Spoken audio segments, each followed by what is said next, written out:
이 복된 주일 아침 모이신 성도 여러분 환영하고요. 오늘 오후에 침례가 있는 걸로 알고 있습니다. 대상되신 분들은 준비해 주시고 많은 분들이 함께 오후까지 남아서 그분들의 이제 수침에 증인이 되어 주시기를 부탁드리겠습니다. 또 한 가지, 핸드폰이 혹시 켜져 계신 분들은 핸드폰을 꺼주시거나 음성을 진동으로 좀 바꿔주시기 바라겠고요. 저 교제실 쪽에, 예배당 바깥쪽에 계시는 우리 형제, 자매, 우리 어린 친구들은 예배당 안으로 모이셔서 준비 찬송 시간에 동참해 주시기를 바라겠습니다. 자, 복된 주일 아침입니다. 우리 처음으로 같이 드릴 찬양 한번 힘차게 불러보도록 하겠습니다. 493장입니다.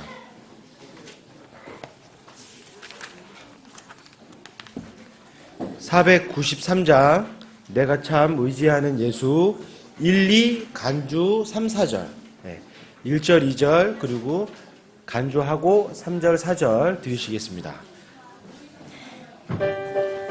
493장입니다.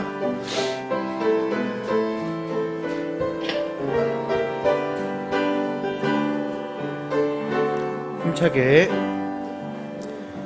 내가 참 의지하는 예수 나의 상처 입은 마음은 불쌍하게 여기사 위로하여 주시는 신실한 나의 좋은 친구 내가 의지하는 예수 나의 사모하는 친구 나의 기도 들으사 응답하여 주시니 신실한 나의 좋은 친구 주의 손 의지하고 갈 때 나를 해할 자가 없도다 예수께서 내 맘을 크게 위로하시니 신실한 나의 좋은 친구 내가 의지하는 예수 나의 사모하는 친구 나의 기도 들으사 응답하여 주시니 신실한 나의 좋은 친구 간주입니다.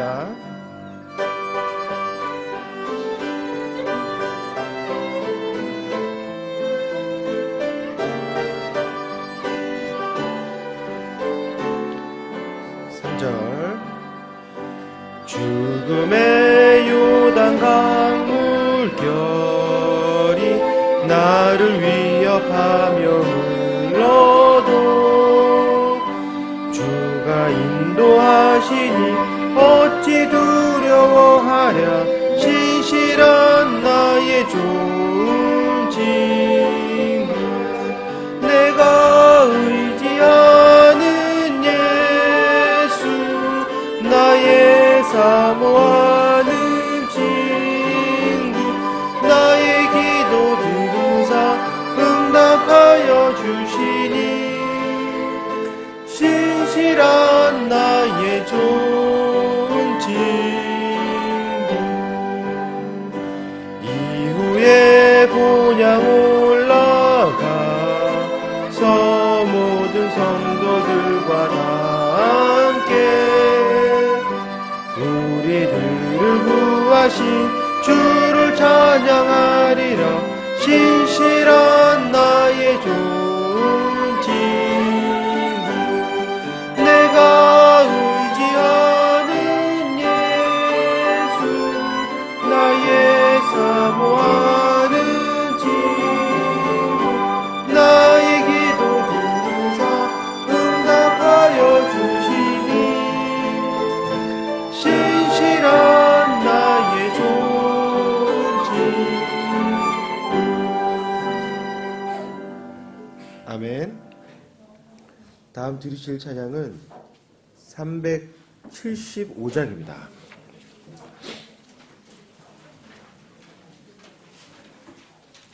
혹시 다시 안내 말씀드리겠습니다. 핸드폰이 켜져 계신 분들은 전원을 꺼주시기 바라겠고요. 급한 용무가 있으신 분들은 음성이 아닌 진동으로 좀 변환시켜 주시기를 부탁드리겠습니다. 예배 중에 핸드폰 벨이 울리지 않도록 좀 협조 부탁드리겠습니다. 자, 375장 밤은 어둡고 1절 간주 2절 들으시겠습니다.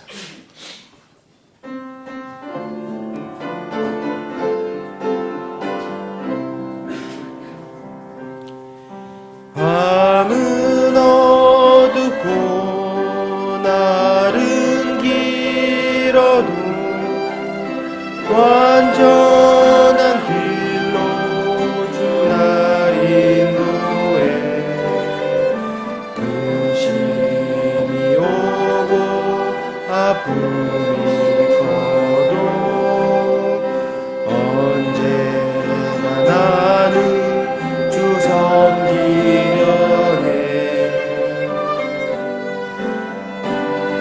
애써서 난 사람 걸음 정하고 그의 길을 기뻐하네.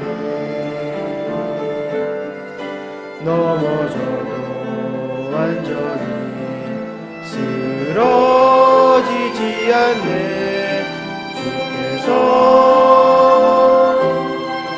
주께서 자신의 손으로 붙드시네.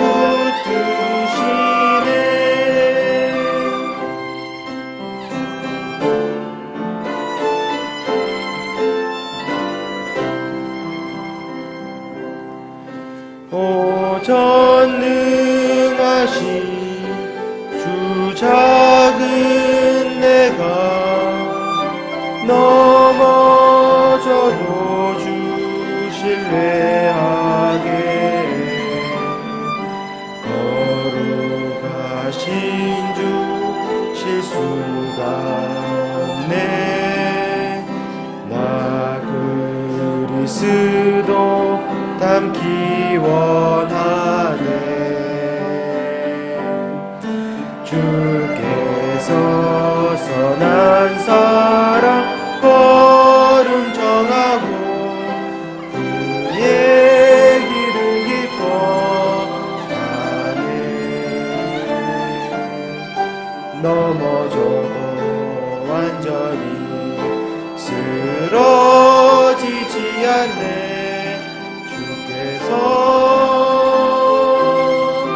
주께서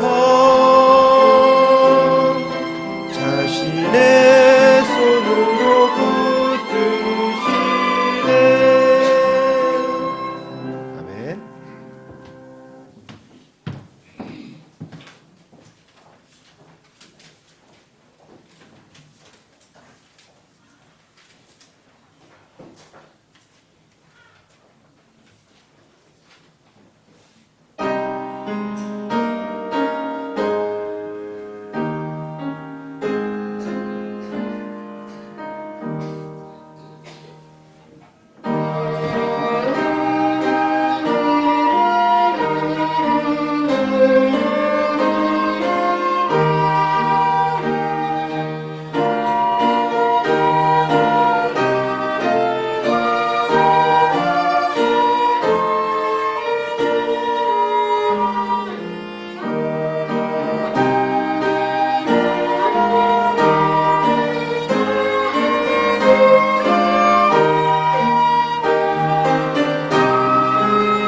네, 다 같이 일어나서 찬송가 53장 하나님께 찬양드리겠습니다.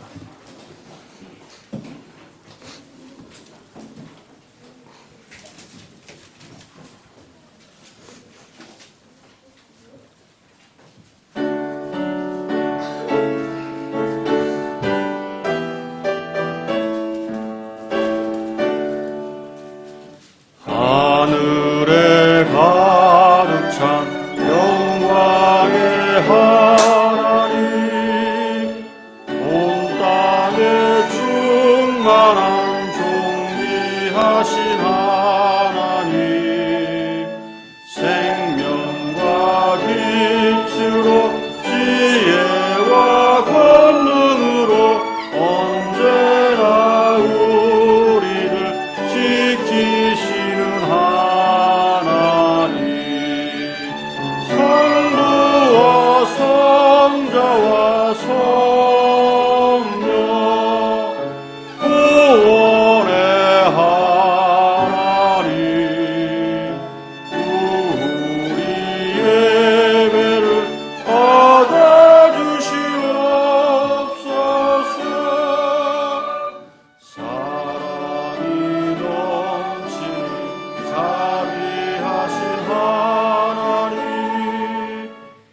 풍성한 구원의 하나님, 자매의 심령에 평안을 주옵시고 죄악의 허물을 용서하여 주소서.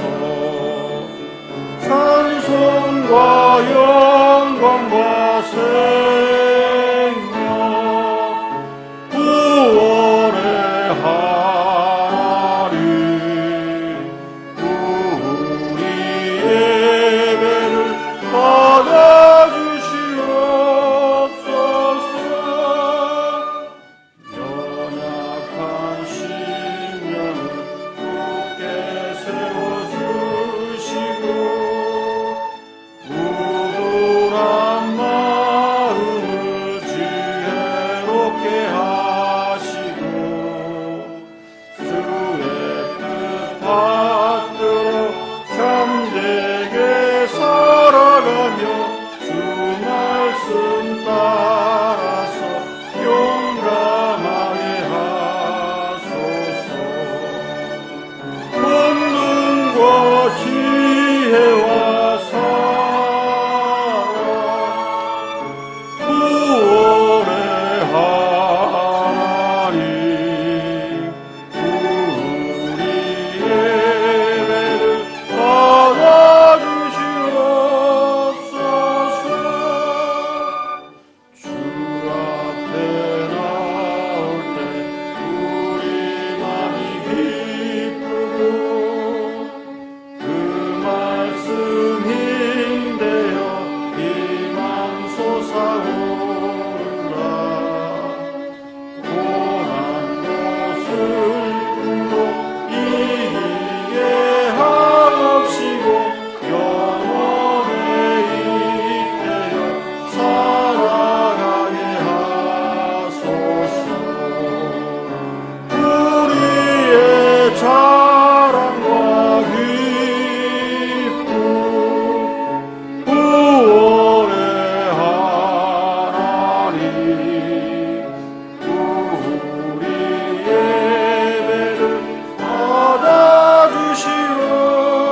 받아주시옵소서. 감사하신 아버지 하나님, 오늘 우리에게 또 새로운 한날을 허락해 주셔서 주님께 주시는 생명의 양식을 먹고 마실 수 있는 은혜를 주심을 감사합니다. 우리가 지나간 때 하나님께 주신 인생의 존귀와 영광을 다 잃어버리고 속이는 자 아래서 우리의 처지를 비관하며 한탄하며 또 아무런 소망도 없이 나를 창조하신 하나님을 원망하며 살던 자들이었습니다. 그러나 주님께서 오셔서 주님의 죽으심과 살으심을 통해서 마귀의 일을 멸하심으로 우리 인생의 존귀와 영광을 찾아주셔서 우리가 이제 하나님께서 원래 인생을 창조하신 목적대로 그 길을 걸어갈 수 있는 은혜를 주심을 감사합니다. 눈으로 보아도 볼 수 없었고 귀로 들어도 들을 수 없고 마음으로도 깨달을 수 없었던 주님의 세계를 우리가 이제 볼 수 있고 들을 수 있고 만질 수 있는 은혜를 주심을 감사합니다. 주님으로 인하여 보잘것없는 인생을 하나님께서 얼마나 귀히 여기시고 또 간절히 찾고 계시는가를 알게 하여 주시니 감사합니다. 오늘도 말씀을 전하는 설교자를 복 주시고 또 그 말씀에 복 주셔서 우리가 그 말씀을 통해서 주님의 세계를 더 깊고 더 넓게 더 높이 체험할 수 있도록 인도해 주시길 원합니다. 우리 주 예수 그리스도 이름으로 기도드렸습니다. 아멘. 앉아 주십시오. 찬송가 387장 찬양 드린 후에 헌물을 위해서 기도해 주셨습니다.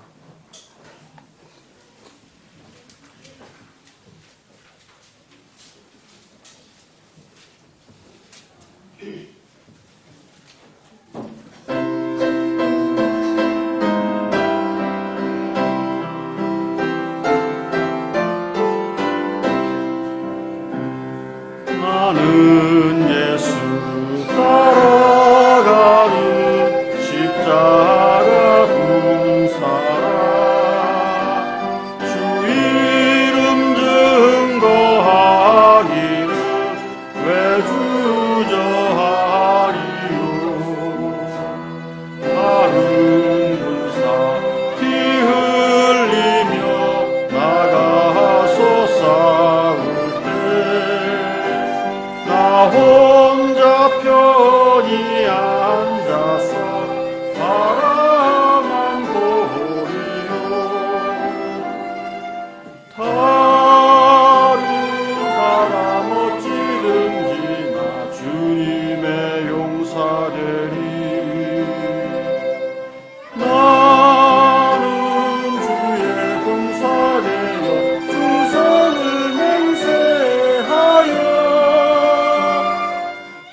내가 승리하기까지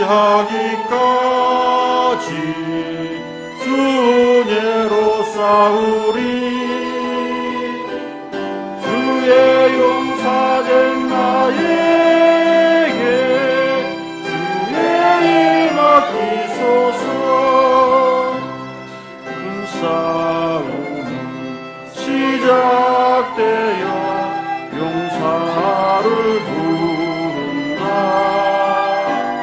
못 나가 전쟁 마당에 나서서 나가자.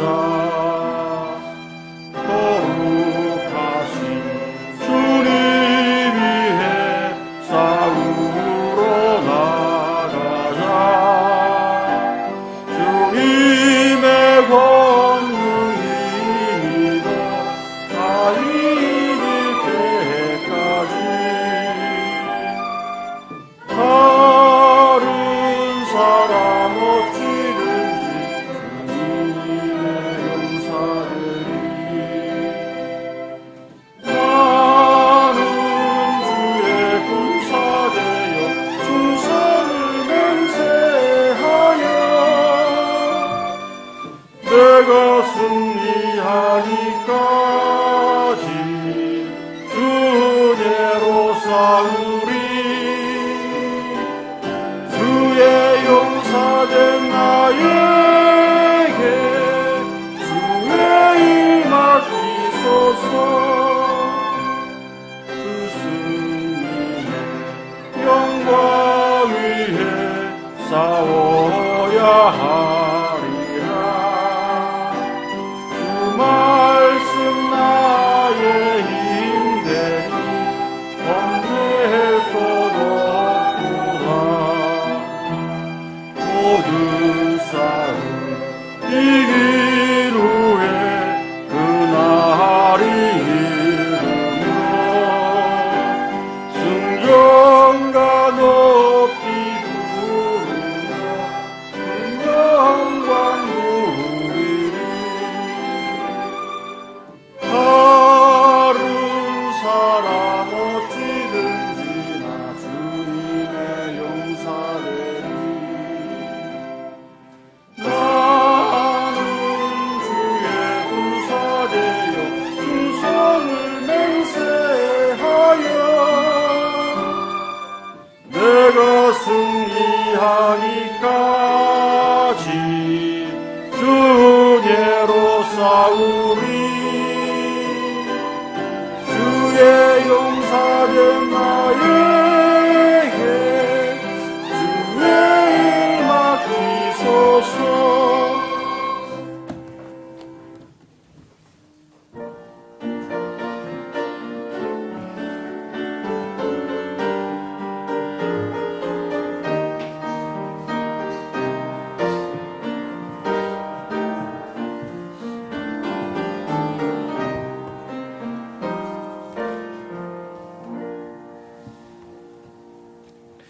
기도드리도록 하겠습니다. 내 이름으로 불리는 내 백성이 자기를 낮추고 기도하여 내 얼굴을 구하고 자기들의 악한 길에서 떠나면 내가 하늘에서부터 듣고 그들의 죄를 용서하며 그들의 땅을 고치리라. 아멘. 아버지 하나님, 감사합니다. 우리를 주님의 백성으로 삼아주시니 감사합니다. 아버지 하나님, 우리가 이 땅에서 사는 동안 주님의 말씀에 의지하여 그 악한 길에서 떠나고 주님께 그것들을 인도함을 바라는 그러한 주님의 백성으로서의 삶을 온전히 살 수 있도록 함께하여 주시고, 그랬을 때 주님께서 우리를 악한 길에서 떠나고 우리의 죄를 용서해 주시는 그 하나님의 능력을 믿는 백성으로 그것들을 믿고 나아갈 수 있도록 주님 함께하여 주시옵소서. 주님의 마음을 온전히 아는 백성이 되게 하여 주시고 우리를 고치는 주님의 능력을 믿는 백성이 되게 하여 주시옵소서. 아버지 하나님, 우리가 사는 동안에 우리에게 주신 물질을 받고 살아갈 때 부족한 것이 있다면 자족할 수 있는 마음을 주시고, 또한 풍요로운 것들을 받은 자들이 있다면 주님 앞에 겸손할 수 있게 하여 주셔서 물질을 주시는 주님을 바라볼 수 있는 그러한 자로 살게 할 수 있도록 함께하여 주시옵소서.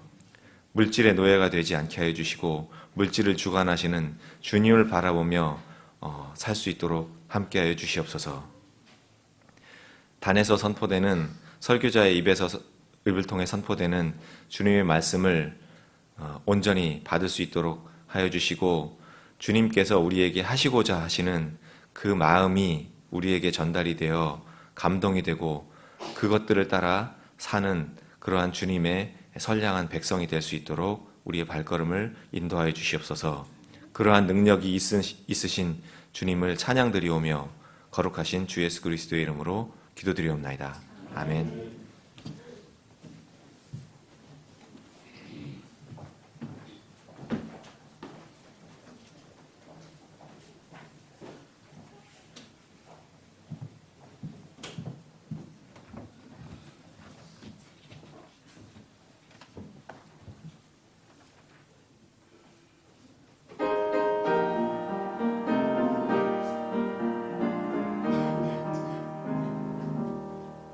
한밤중 어둠 속에 내 얼굴 숨길 때 폭풍에 몰아치니 숨을 거뒀구나. 천둥도 내리치니 어주여 들어서 나를 보호하여 주소서. 폭풍이 지나가고 천둥 번개 사라져 해맑은 하늘이 될 때까지 주님 날 붙드사 굳게 서게 하소서. 폭풍이 지나가기까지 사탄이 계속해서 나의 일 비웃고 슬픔에 머리 아프고 소망도 없구나. 그러나 주와 함께 난 일어나리라. 더 이상 폭풍이 없는 날.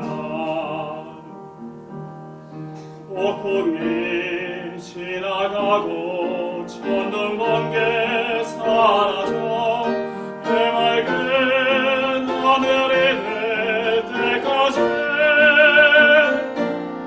주님 날 붙드사 굳게 서게 하소서. 폭풍이 지나가기까지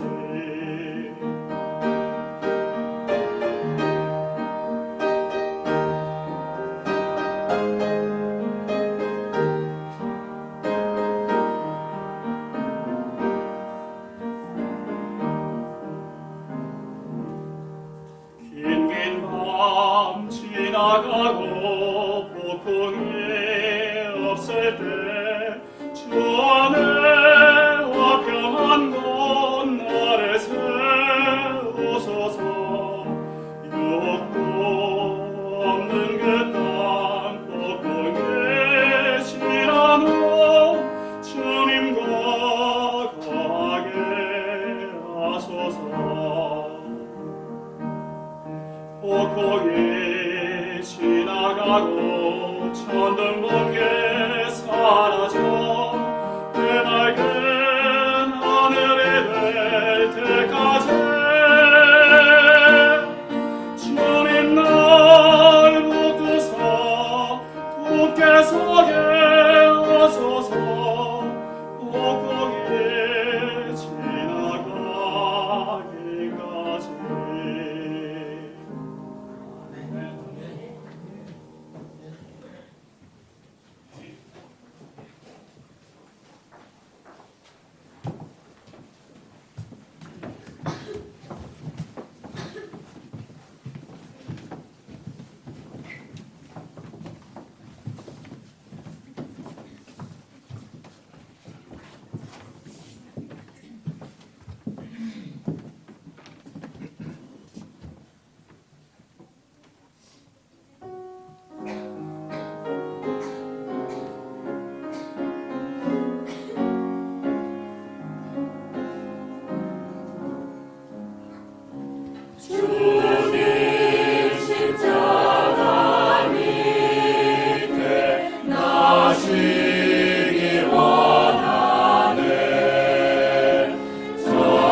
네, 교회 수시 참고해 주시기 바랍니다. 계속해서 혼란 중에 있는 나라를 위해서 계속 기도해 주시고요.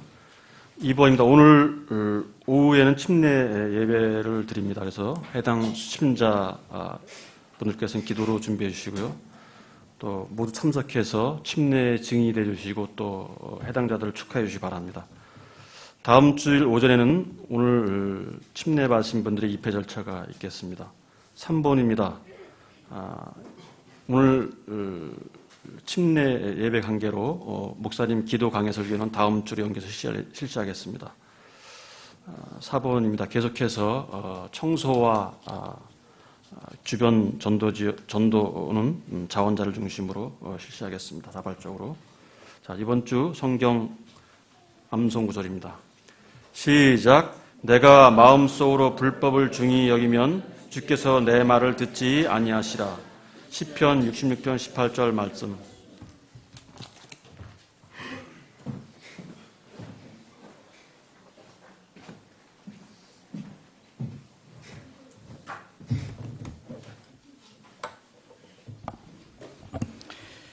오늘 여러분들 보시겠지만 앞에 예쁜 이렇게 침례탕이 이렇게 준비되어 있습니다. 수고한 분들이 있어요. 그래서 애쓴 분들이 김병태 형제님 집사님들 그리고 뭐 조근 형제 이런 사람들이 애를 썼는데 김춘호 형제님 이틀 동안에 나와서 일을 해주셨고 이 예쁜 침례탕이 앞으로 수많은 사람들을 이렇게 살리는 그걸 간증하는 그런 도구가 되기를 바랍니다. 말씀드린 대로 오후에 침례 예배를 드리겠습니다. 그래서 기도 강해 설교 13번째는 다음 주로 연계하고 이번에는 침례에 대해서 말씀을 드리겠습니다. 이 침례 수침자들 오늘 6분인데 우리 오늘 어린 친구들도 있습니다. 그래서 친구들은 초등학생 여진이하고 승원이는 중학교 선생님이 중고등부 교사 선생님이 점심시간 때 간단하게 한번 체크를 해보시기 바랍니다. 제가 이따 심리할 때 하지만 초등학교 학생은 초등학교 선생님이 하지 마시고 중고등부 선생님이 해주세요. 중고등부 부장님이 해주시고 또 성빈이는 대학부 선생님이 이렇게 점심 때 한번 교제를 해 주시기 바랍니다. 침례 받기 전에 제가 한번 했지만 그리고 어른 3분은 제가 시간이 되면 하고 안 되면 집사님이 이렇게 말씀을 나누시면 좋겠습니다. 물론 제가 이따 침례를 드릴 때는 이렇게 제가 다 여러분들에게 그렇게 할 겁니다. 오늘 여러분들이 이렇게 점심 때 맛있는 떡을 드시게 되는데 이거는 그 침례 기념 떡입니다. 그래서 우리 승원이 그리고 여진이가 오늘 침례를 받거든요. 그래서 이 승원이하고 여진이 이 두 가정에서 이렇게 침례 떡을 준비해 왔습니다. 맛있게 드시고 이 두 어린 아이들이 말씀 안에서 잘 자라갈 수 있도록 이렇게 기도해 주시기 바랍니다. 오늘 새롭게 오신 분들 주님의 이름으로 환영하고요. 오늘 여진이 왜 할아버지 할머니가 오셨어요. 그래서 할머니 할아버지 한 번 오셨었죠. 저희 교회 저쪽에 당산동에 계실 때. 근데 오늘 저희들이 이걸로 이사 온 뒤에 이제 처음 오셨어요. 그래서 우리 여진이 윤여진 애할아버지, 애할머니를 주님의 이름으로 환영합니다. 여기 앉아 계십니다. 주님. 네. 혹시 제가 소개하지 못한 분들도 주님의 이름으로 환영합니다.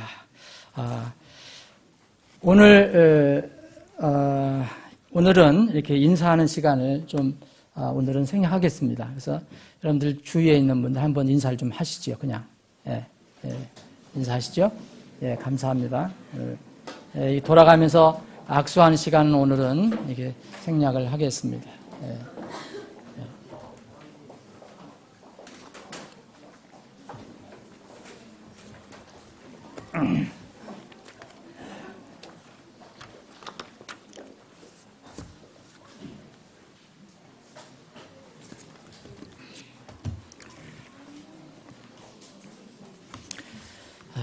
여러분들 오시면서 이게 날씨가 좋고 꽃도 피고 요새 피는 꽃이 뭔지 아세요?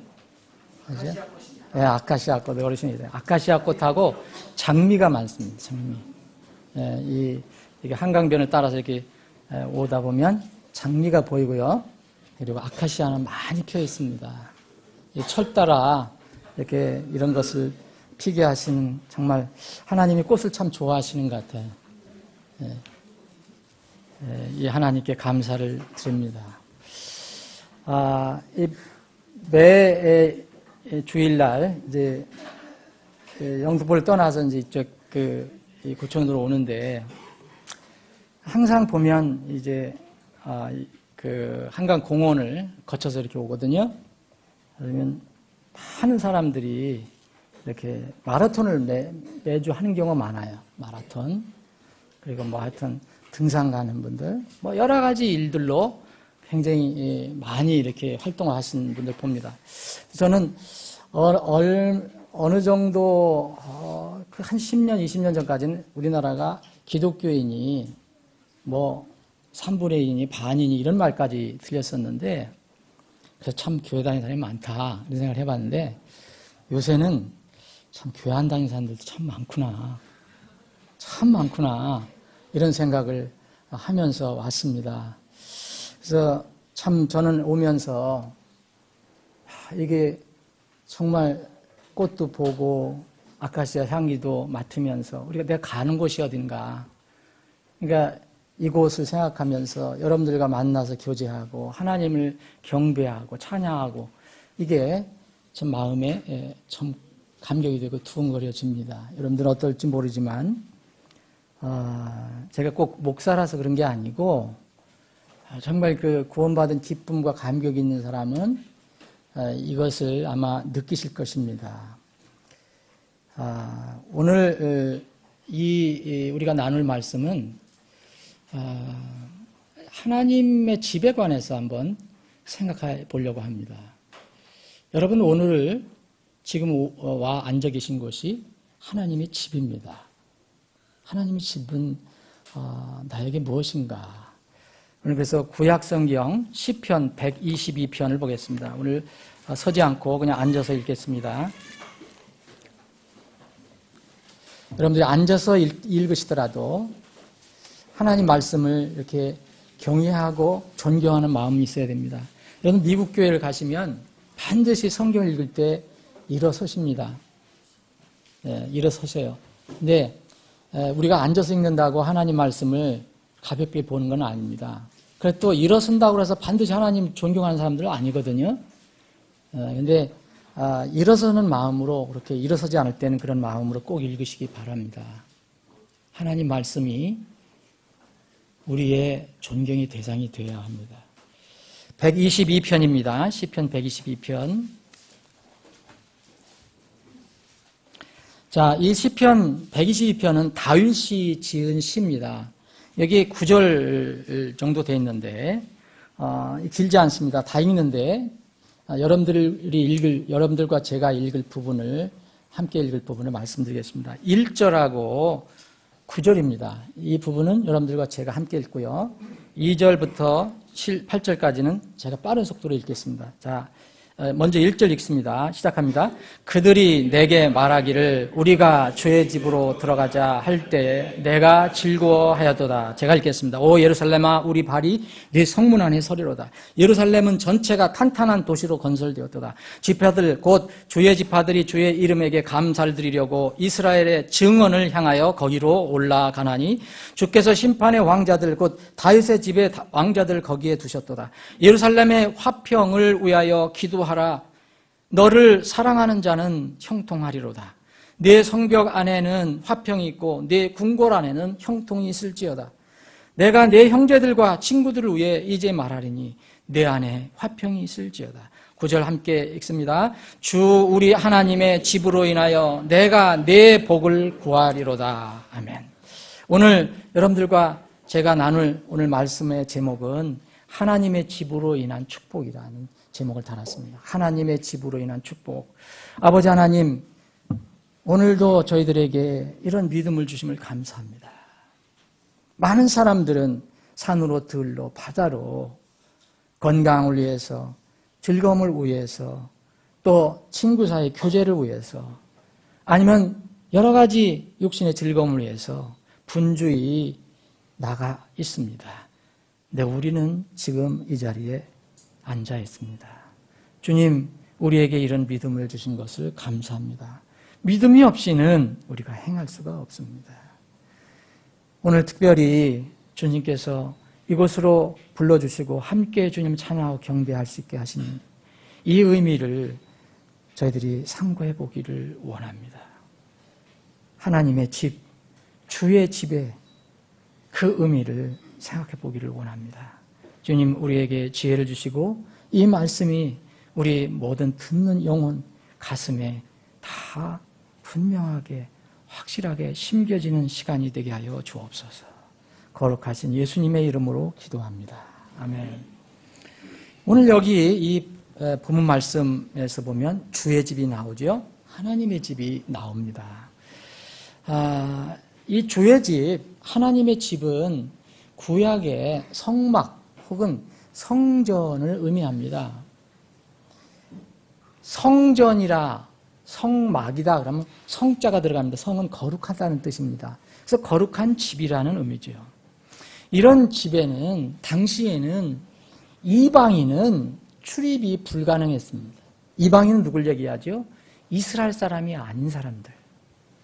하나님을 이제 하나님이라고 여호와 하나님을 믿는 이스라엘 사람들 아닌 그 이방인들은 여기에 거룩한 집에 들어갈 수가 없었습니다.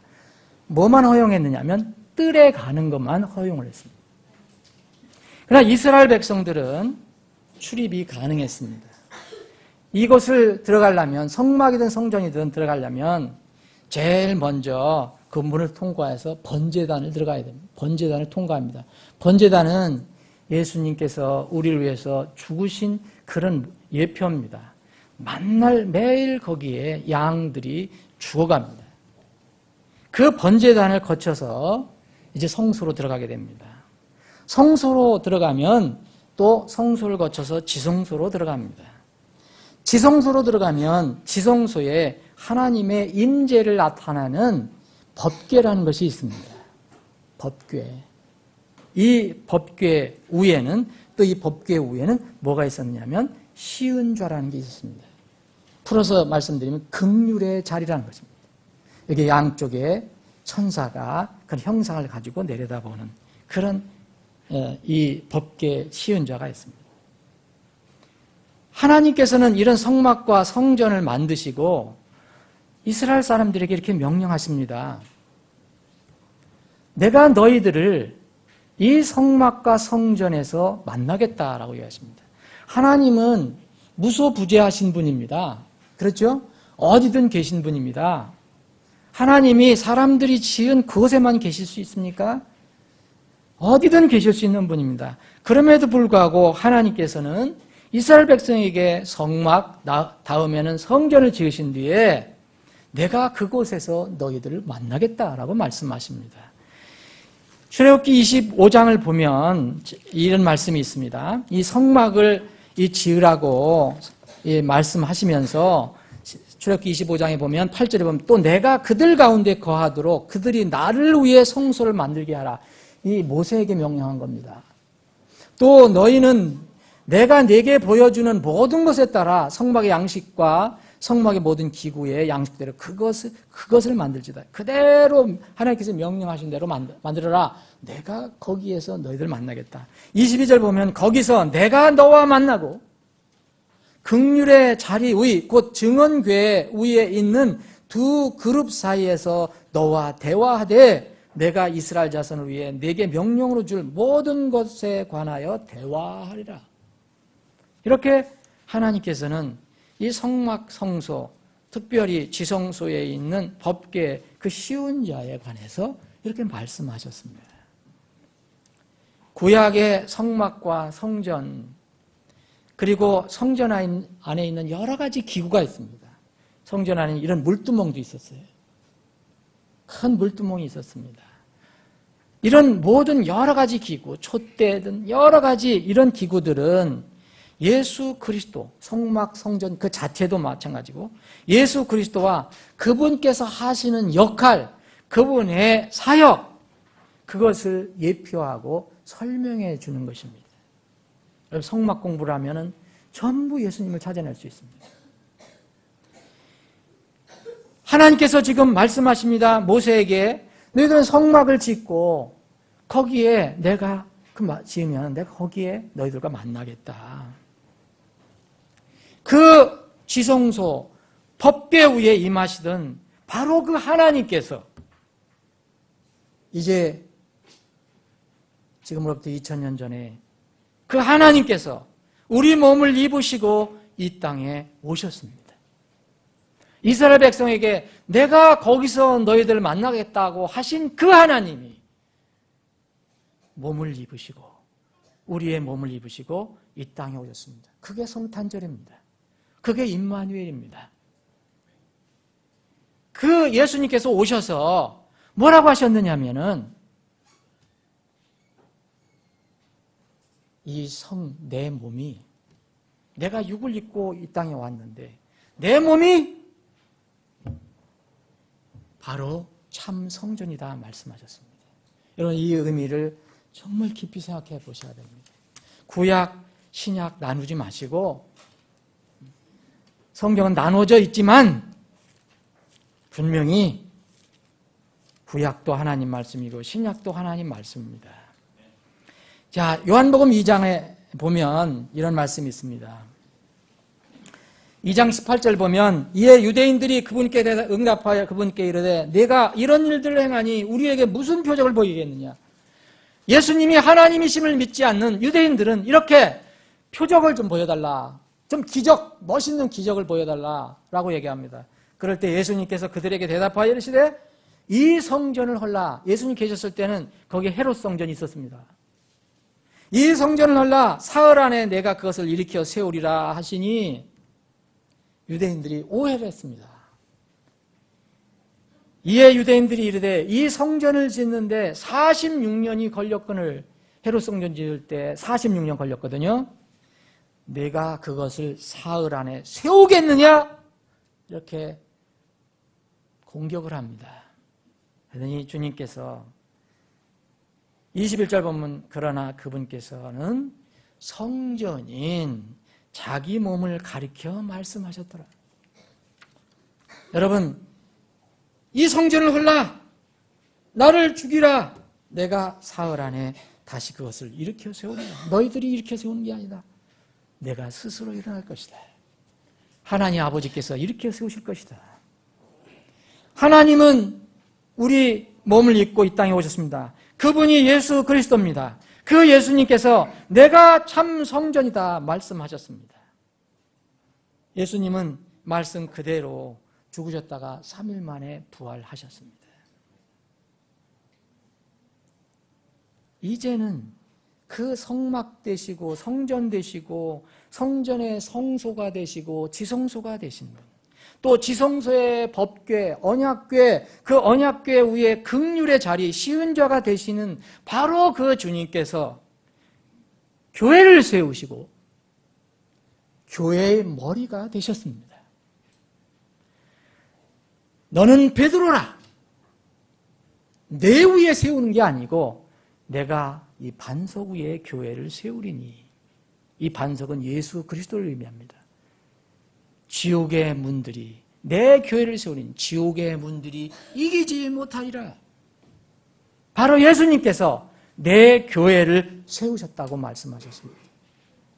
그래서 교회의 주인은 예수님입니다. 교회의 머리는 예수님입니다.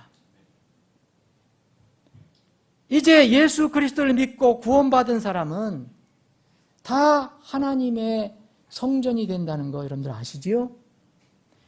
고린도전서 3장에 보면 이런 말씀을, 너희가 하나님의 성전인 줄, 곧 너희가 하나님이 거하시는 거룩한 집인 줄 알지 못하느냐? 너희가 하나님이 영이 거하는 것인 줄 알지 못하느냐? 이렇게 묻습니다. 구원받은 고린도 교회 성도들에게 하신 말씀입니다.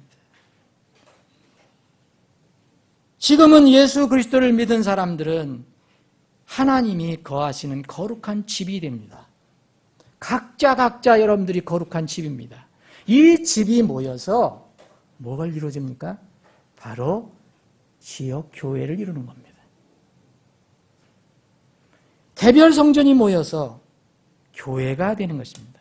그래서 주님께서 승천하시기 전에 제자들에게 명령을 많이 주셨어요.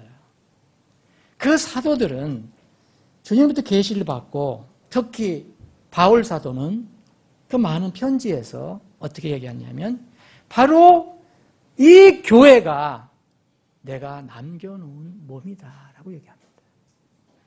에베소 1장 23절에 보면 교회는 그분의 몸이니 사랑하는 여러분, 여러분들이 모인 이 교회는 누구의 몸이라고 그랬습니까?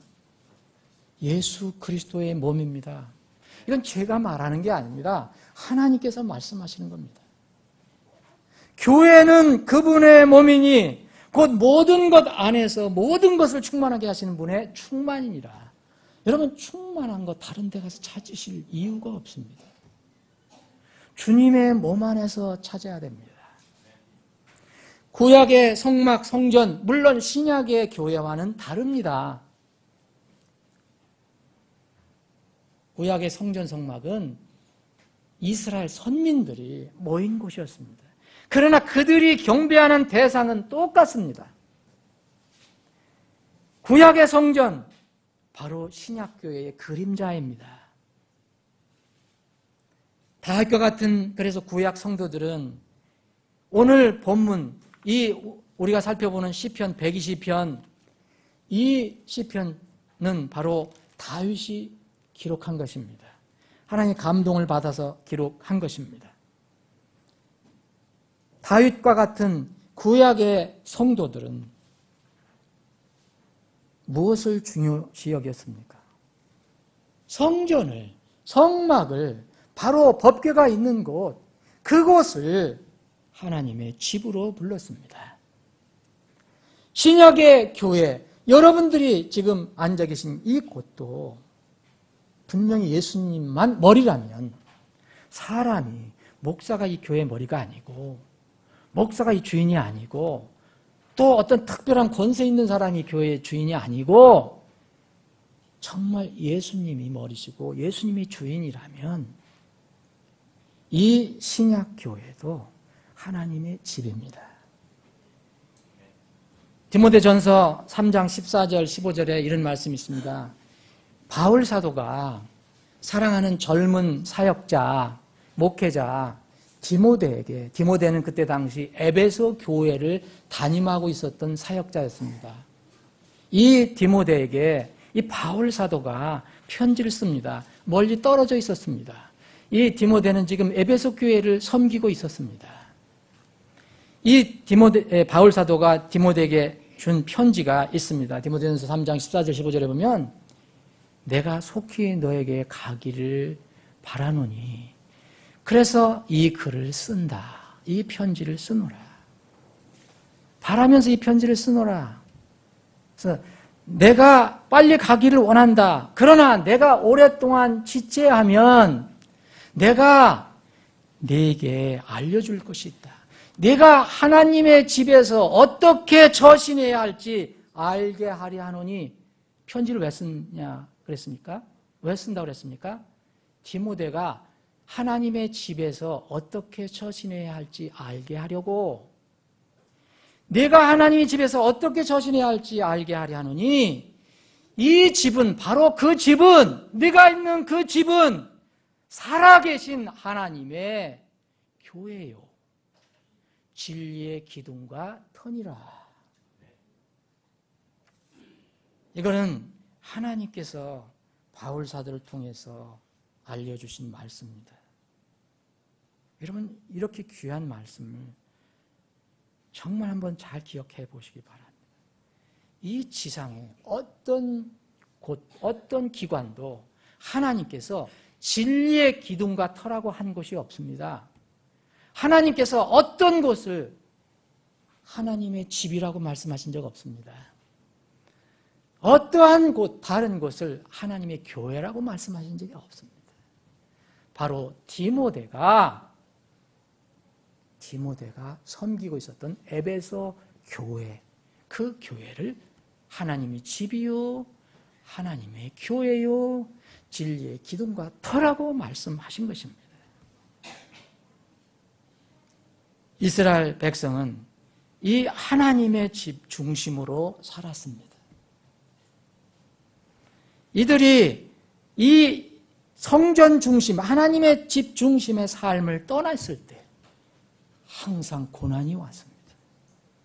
고통이 왔습니다. 온 민족적으로 어려움을 당했습니다.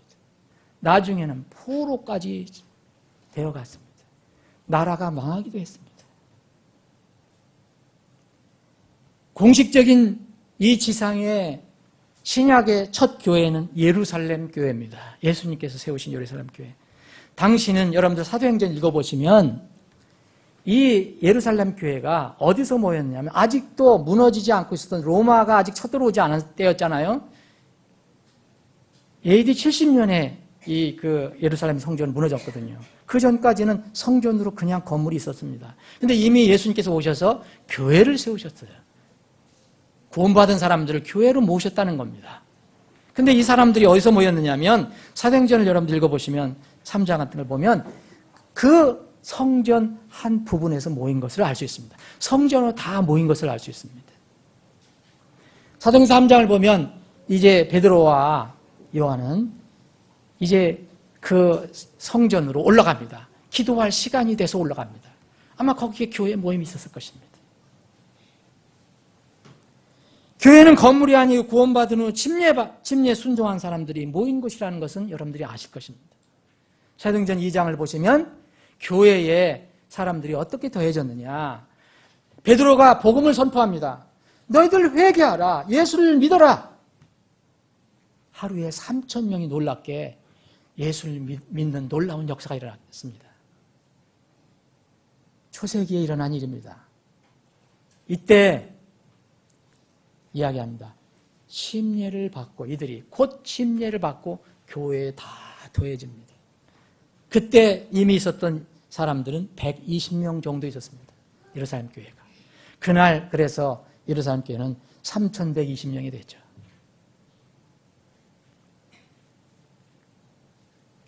교회는 다시 말씀드리면 건물이 아닙니다.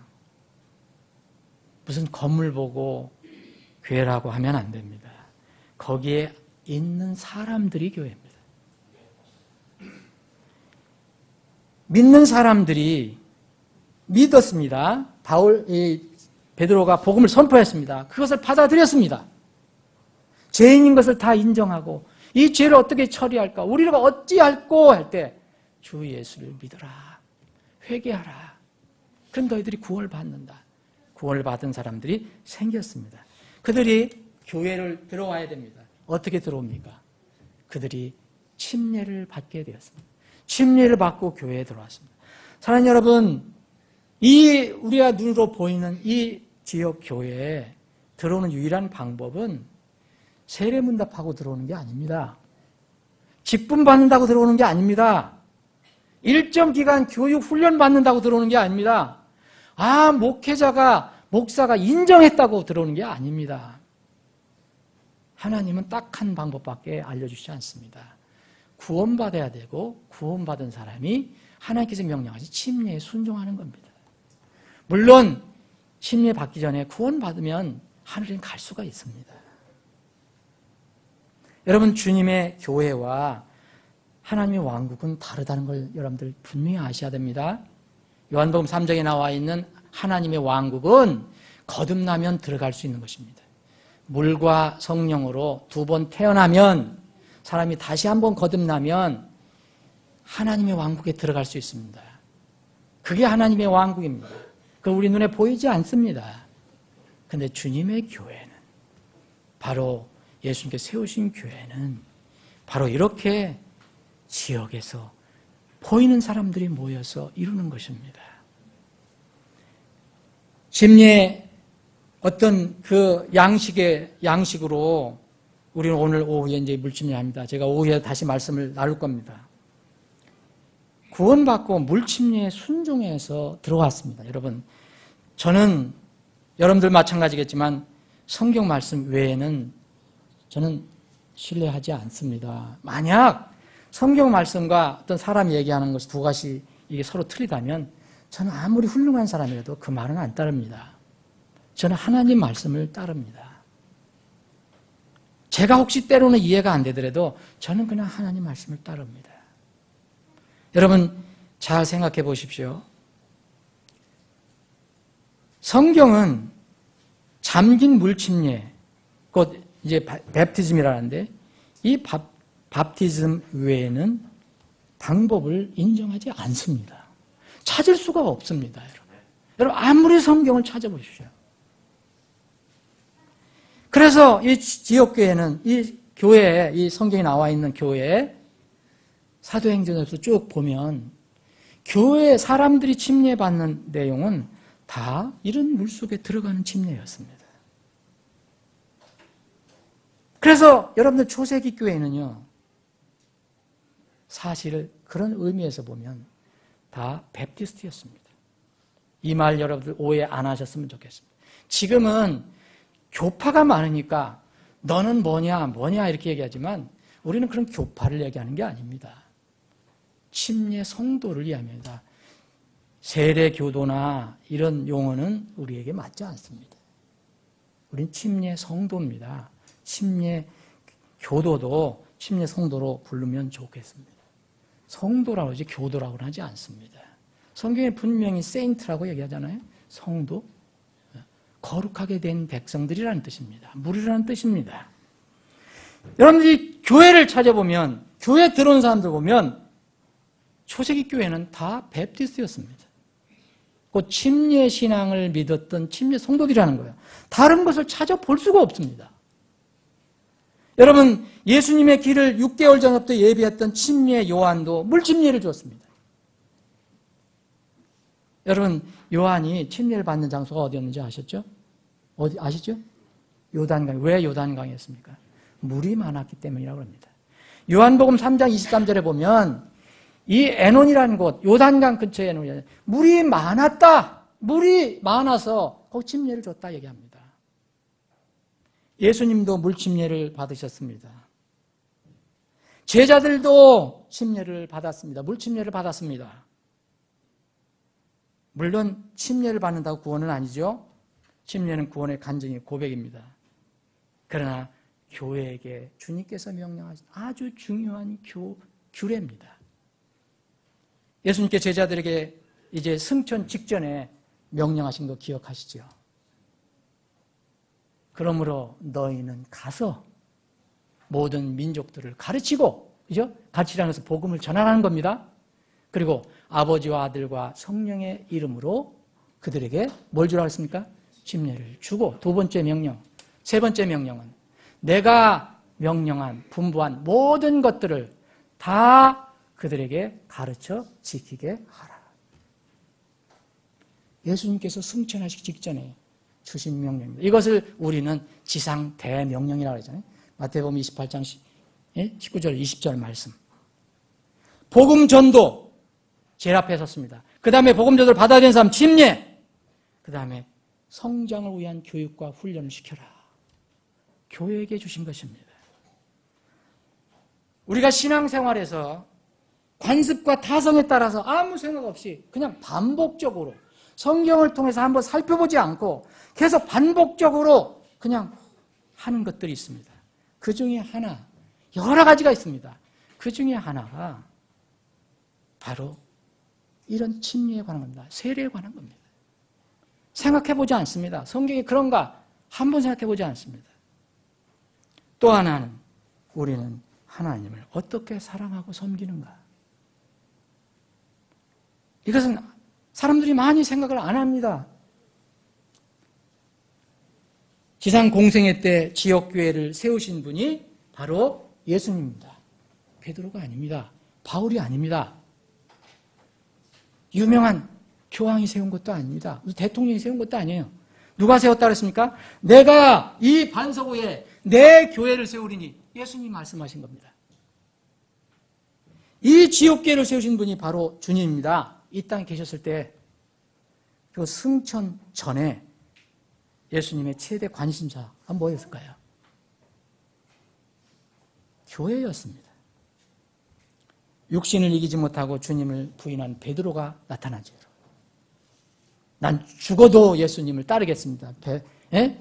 도망가지 않겠습니다. 그랬더니 결국은 이제 그걸 번복하고 주님을 부인하는 그런 누에 빠집니다. 정말 낙심했습니다. 예수님이 죽으셨던 예수님이 다시 살아나셨어요. 그래서 그 살아나신 예수님이 베드로를 만나주었습니다. 소문도 들었습니다. 근데 너무너무 낙심이 됐어요. 그래서 다시 갈릴리 바닷가로 돌아갔습니다. 갈릴리 바닷가로 돌아갔다는 것은 내 옛 직업으로 다시 돌아갔다는 겁니다. 베드로의 옛 직업은 뭐였습니까? 어부였습니다. 고기 잡는 갈릴리 바닷가에서. 낙심해서 예수님을 정말 섬기고 예수님의 그 명령, 복음을 전하기로 평생을 그렇게 약속했던 사람이 다시 어부로 돌아갔습니다. 부활하신 예수님이 승천하기 바로 직전에 이 베드로를 그냥 놔두고 가시지 않았습니다. 베드로를 지극히 사랑하셔서 그 갈릴리 바닷가로 찾아가셨습니다. 그와 대화를 나눴습니다. 여러분, 그것이 요한복음 21장 15절부터 25절까지 있는 말씀입니다. 그 대화의 핵심은 이렇습니다. 예수님께서 요나의 아들, 여기 요나라는 사람, 특히 사람을 가리키죠. 너 지금 사람의 아들. 이거 큰 소리는 쳤지만 요나의 아들 시몬아 하면서 요나의 아들 시몬아, 네가 이 모든 이것들보다 더 나를 사랑하느냐? 이렇게 묻습니다. 또 주님께서 이야기하십니다. 요나의 아들 시몬아, 내가 나를 사랑하느냐? 이걸 3번씩이나 질문하십니다. 그때마다 대답은 합니다. 베드로, 어떻게 대답합니까? 내가 주를 사랑하는 줄 주께서 아시나이다. 내가 주를 사랑하는 줄 주께서 아시지 않습니까? 왜 자꾸 괴롭게 질문하십니까? 주님께서 그래? 내가 나를 사랑해? 그러면 주님께서 그 대답하신 게 뭡니까? 첫 번째, 이 모든 것보다 내가 나를 더 사랑하느냐 했을 때 주님 아시잖아요. 제가 주를 사랑하나이다. 내 어린 양들을 먹이라. 두 번째, 내가 나를 사랑하느냐? 네, 주님 사랑합니다. 내 양들을 먹이라. 세 번째, 내가 나를 정말 사랑하느냐? 예, 주님께서 제가 사랑하는 걸 아시잖아요. 그러면 내 양들을 먹이라. 그것이 대화의 핵심입니다. 베드로는 주님을 사랑한다고 고백했습니다. 예수님은 그래? 그러면 내가 사랑한다면 내 양들, 내 교회를 섬겨. 이겁니다. 내 교회를 섬겨라. 이겁니다. 여러분, 그 양들이 누굽니까? 베드로는 바로 승천 직전에 예수님을 만나서 교회에 관한 명령을 받은 것입니다. 여러분, 승천하셨습니다. 승천 뒤에 최대 관심사는 무엇일까요? 예수님. 물론 영혼 구원이 가장 으뜸입니다. 근데 예수님의 마음에 관심은 또 뭐가 있습니까?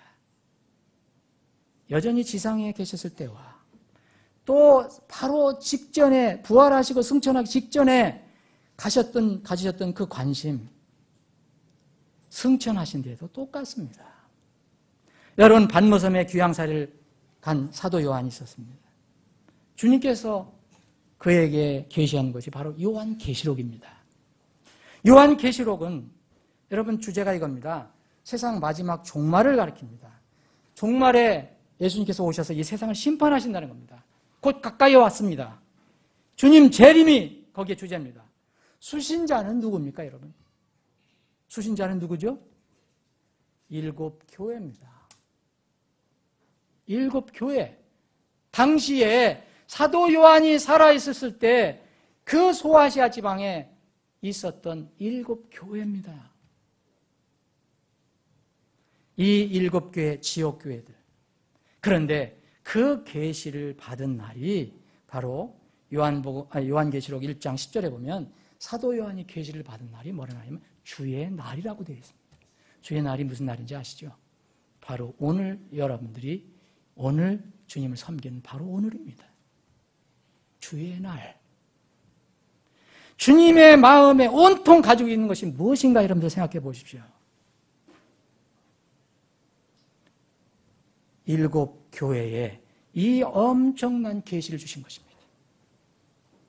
그래서 귀 있는 자는 성령께서 하시는 말씀을, 교회들에게 하시는 말씀이라서 들을지어다. 누구의? 교회들에게. 교회를 떠난 사람을 얘기하는 게 아닙니다. 그러면은 여러분, 지금은 우리가 주님이 오실 때 가깝다고 하는 재림 전의 시대입니다. 여러분들 그런 것을 믿으십니까? 우리가 날은 모르지만 분명히 예수님이 곧 오시라고 한때, 그리고 모든 이 여러 가지 어떤 그 세상에 돌아가는 어떤 것을 보면 예수님이 오실 때 가깝다는 것은 사실입니다. 날은 절대 모릅니다. 그걸 얘기하면 그건 이단이 되는 거고요. 지금 재림 전에 주님의 관심은 어디 있을까요, 여러분? 어디 있다고 생각하십니까? 물론 영혼 구원입니다. 그 외에 어디 있다고 생각하십니까? 여러분, 계시록, 바로 여러분 이 앞에 부분에 그 7 교회에 주신 계시, 그리고 마지막에 이 계시록이 마감이 됩니다. 그러면서 그것이 끝나거든요. 여기 절대 더하지 마라, 빼지도 마라, 더 이상 계시가 없다. 그런데 여기 요한계시록 22장을 보면, 마지막에 보면 이런 말씀을 합니다. 요한계시록 22장 12절 보면, 보라, 내가 속히 오리니 내가 줄 보상이 내게 있어 각 사람에게 그의 행위에 따라 주리라. 그런데 이 주님께서 계속 말씀하신 그 내용이 어디에서 계시가 된 겁니까? 누구에게 계시가 된 겁니까? 16절 읽겠습니다. 나 예수는 내 천사를 보내요 교회들 안에서, 여러분들 읽으십니까? 읽으십니까? 교회들 안에서 이것들을 너희에게 증언하게 하였노라. 나는 다윗의 뿌리요 자손이요 빛나는 새벽별이라 하시더라. 주님, 지금 다시 오실 주님의 관심은 여전히 주님의 교회입니다. 이제 분명해졌습니다. 주님의 마음, 주님의 관심사는 어디 있는지. 주님의 몸인, 당신께서 승천하실 때 남겨놓고 가신 주님의 몸, 당신의 몸인 교회라는 것입니다. 여러분, 이런 비밀, 이런 진리 정말 알면 알수록 얼마나 감사하고, 이 교회라는 것이 얼마나 큰 신비인지. 다윗은, 오늘 이 시편 기자인 다윗은 이것을 일찍 깨달았습니다. 그래서 주를 사랑하리라, 주를 사랑하겠다고 고백을 합니다. 그런 시편 18편 1절에 보면, 오 나의 힘이 되시는 주시여, 오 나의 힘이 되시는 주여, 내가 주를 사랑하리이다. 내가 주를 사랑하겠다고 아주 결단을 합니다.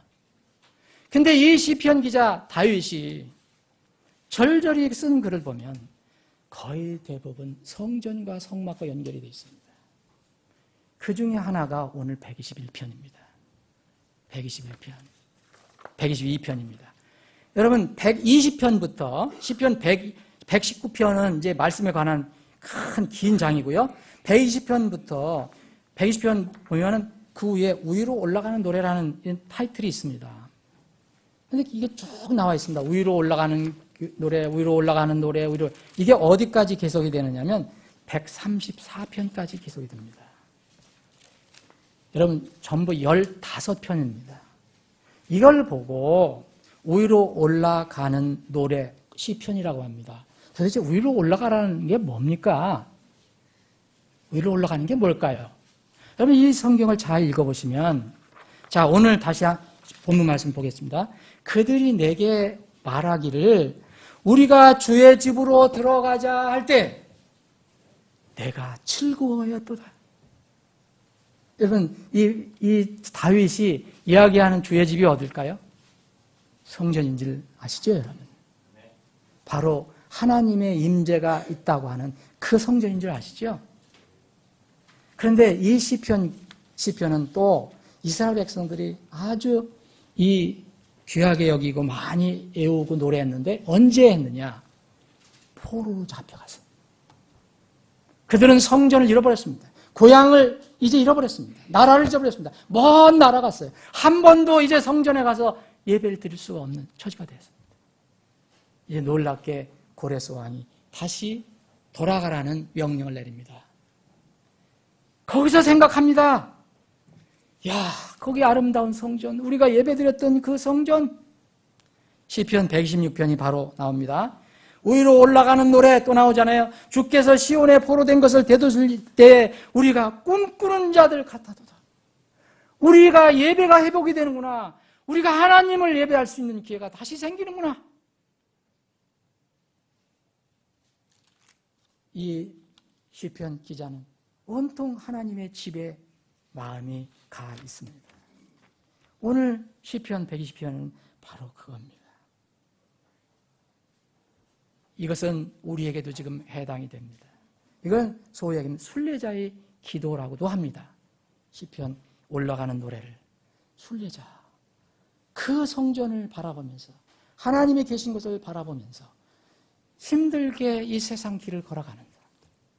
여러분, 이스라엘 백성은 하나님께서 1년에 최소한 남자는 3번 이 성전에 와서 예배를 드리라고 했습니다.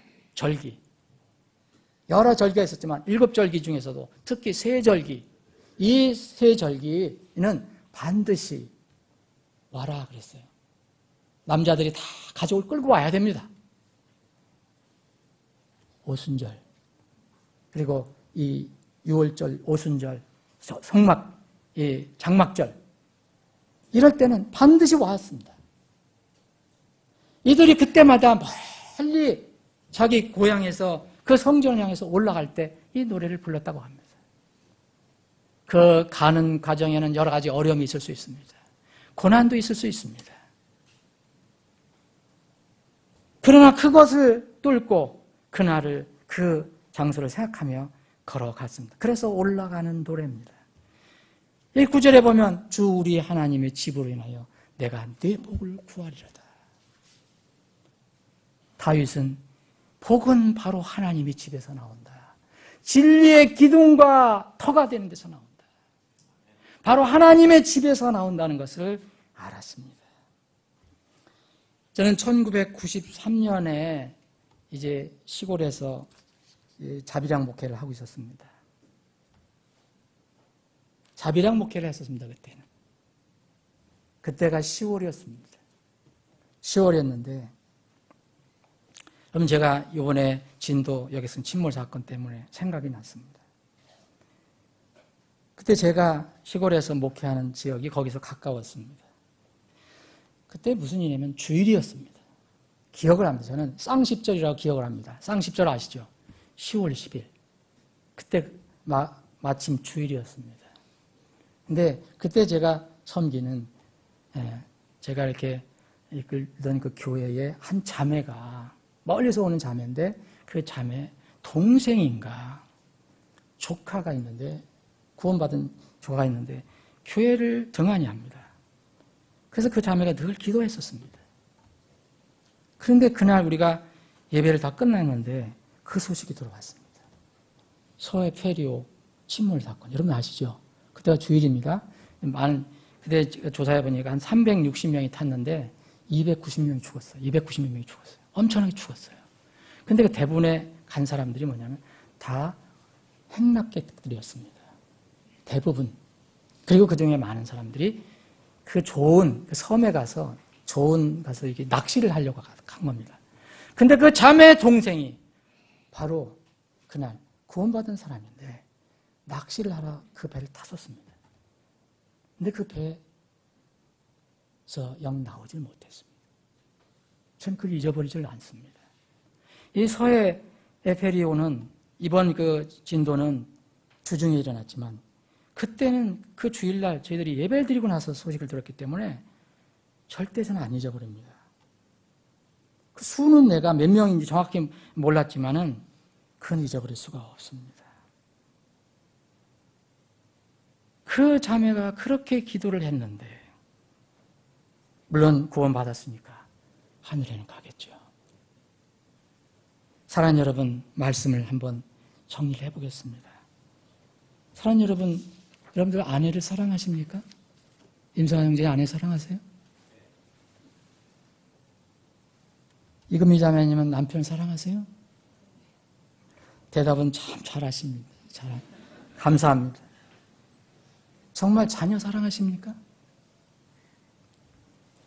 그리고 여러분 어린 자녀들 엄마 아빠 사랑하십니까? 우리 자녀들 한번 얘기를 해보세요. 엄마 아빠 사랑하십니까? 엄마 아빠 사랑하십니까? 잘 안 들리네. 그러면 여러분 아내를 사랑하고 남편을 사랑하고 자녀를 사랑하고 엄마 아빠를 사랑한다면 어떻게 사랑한다는 것을 나타나시겠습니까? 어떻게 형제님들 아내 사랑하는 것을 나타내겠습니까? 여러분들 자매님들은 어떻게 남편을 사랑한다는 것을 나타내겠습니까? 사랑은 말이 아닙니다. 마음으로 고백하고 몸으로 실천하는 겁니다. 사랑하는 여러분, 주님을 사랑하십니까? 분명히 다윗은 얘기합니다. 오 주여, 내가 주를 사랑하겠다, 사랑하리이다 라고 얘기합니다. 근데 그는 무엇으로 표현했습니까? 주의 성전을 사모하는 마음으로 표현했습니다.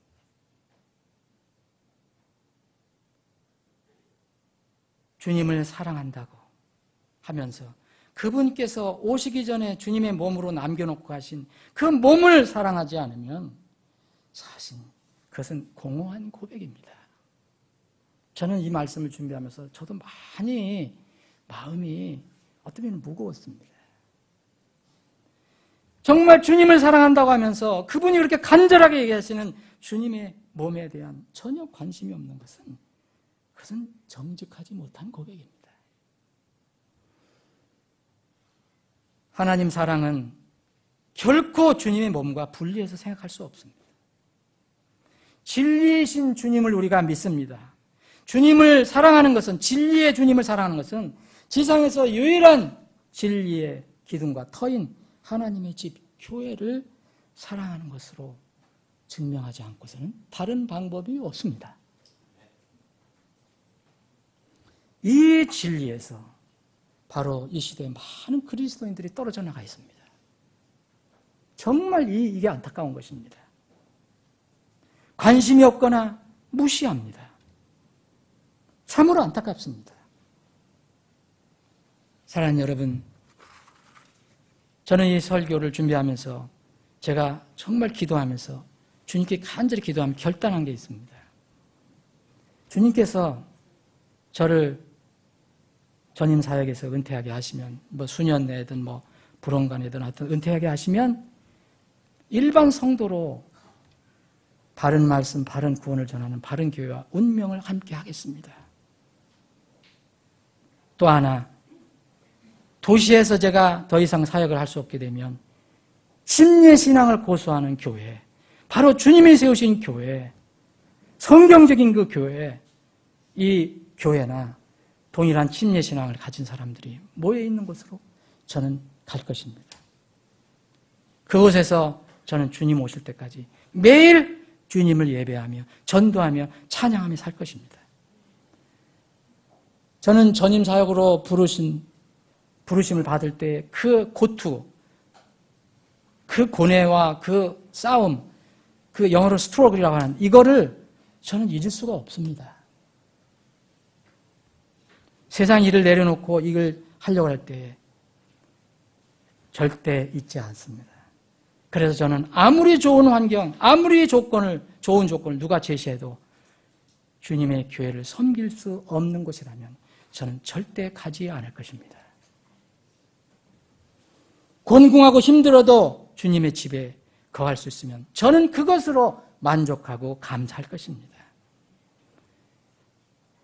예배하고 기도하고 찬양하고 전도하고 교제할 때 제가 바로 그 일을 할 때 제가 예배를 드릴 때 기도할 때 전도할 때 사랑하는 형제 자매들과 교제할 때 저는 그때 주님이 오시기를 바랍니다. 젊은이들에게 주는 권면이 있습니다. 그럼 전도서 11장 9절부터 10절 그리고 12장 1절 2절을 꼭 읽어보시기 바랍니다. 거기에 얘기합니다. 젊은이들 너희들 마음대로 살아라. 원하는 대로 기뻐하는 대로 가라. 원하는 대로 걸어라. 그런데 분명히 기억하라. 하나님께서 너희들을 심판의 자리로 인도하실 것이다. 그래서 젊었을 때 내 창조주 하나님을 기억하라 라고 얘기합니다. 여기 젊었을 때는 반드시 연령적으로만 얘기하는 게 아닙니다. 내가 건강하고 내가 하나님 없이도 살 수 있어 라고 생각하는 젊은이를 포함해서 나이 든 사람 다 해당됩니다. 오늘 시편 84편을 읽고 오늘 말씀 마무리하겠습니다. 시편 84편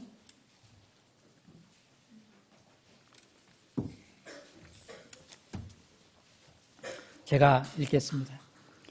오 만군의 주여 주의 장막들이 어찌 그리 사랑스러운지요. 내 혼이 주의 뜰을 사모하여 참으로 쇠약하게 되었사오니 나의 마음과 육체가 살아계시는 하나님을 구하며 부르짖나이다. 저는 이 시편도 다윗이 썼다고 이름은 없지만 다윗이 쓴 것으로 믿습니다. 오 만군의 주 나의 왕 나의 하나님이여 참으로 참새도 집을 찾았고 제비도 제 새끼들 보금자리 곧 주의 제단들을 스스로 찾았나이다. 주의 집에 거하는 자들이 복이 있나니 그들이 언제나 주를 찬양하리다. 셀라. 주 안에서 힘을 얻는 자는 복이 있나니 그의 마음 안에 그것들의 길들이 있나이다. 그들이 박하 골짜기를 지날 때 이 박하 골짜기는 눈물의 골짜기를 얘기합니다. 그것을 샘으로 만드니 비도 그 연못들로 채워나이다. 우리가 가는 길이 늘 순탄하지는 않습니다. 때로는 박하 골짜기를 지날 때가 있습니다. 그런데 우리는 주의 집에 있는 한 계속 앞으로 나갈 수 있습니다. 그들은 더욱더 힘있게 나아가 그들 각 사람이 시온에서 하나님 앞에 나타나나이다. 오 주 만군의 하나님이여 내 기도를 들으소서. 오 야곱의 하나님이여 귀를 기울이소서. 셀라 보소서. 우리의 방패신 하나님이여 주께서 기름 부으신 자의 얼굴을 보옵소서. 10절입니다. 제가 저의 고백입니다. 여러분들의 고백이 되기를 저는 소원합니다. 주의 뜰에서의 한 날이 첫날보다 나으니라. 내가 사악한 자의 장막들에 거하는 것보다 차라리 내 하나님의 집 문지기가 되겠사오니 주 하나님은 해와 방패가 되시나이다. 주께서 은혜와 영광을 주시며 곧바르게 걷는 자들에게 좋은 것을 아끼지 아니하시리이다. 오 만군의 주여 주를 신뢰하는 자는 복이 있나이다. 아버지 하나님, 우리에게 하나님의 집을, 주의 집을 허락해 주셔서 함께 모여 주님을 찬양하고 경배할 수 있게 하시니 감사합니다. 우리는 이 놀라운 특권과 기쁨을 때로는 잊고 지납니다. 이 놀라운 복을 우리가 잊어버리고 살아갑니다.